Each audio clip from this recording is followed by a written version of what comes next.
Qaynonam kechgacha olib o'tiradi. Ajoyib, a?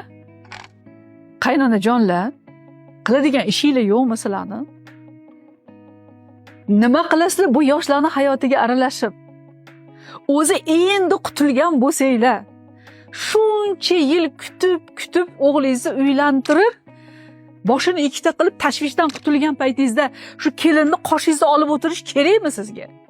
Ko'zi yumilib o'tirgan bo'lsa, qo'ying o'z holiga. Yashasin yoshlar, bir-biriga o'rgansin, bir-birini tanib olsin. Siz esa o'zingizni hayotingizda maza qilib yashamaysizmi?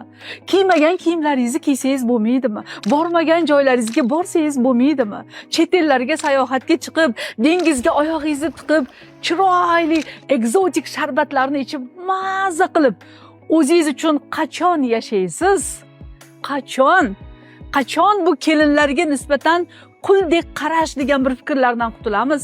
24/7 sizni qoshingizda o'tirishi shartmi? Qo'yib boring, o'zinglar uchun yashanglar, hurmatli qaynonajonlar, o'zinglar uchun.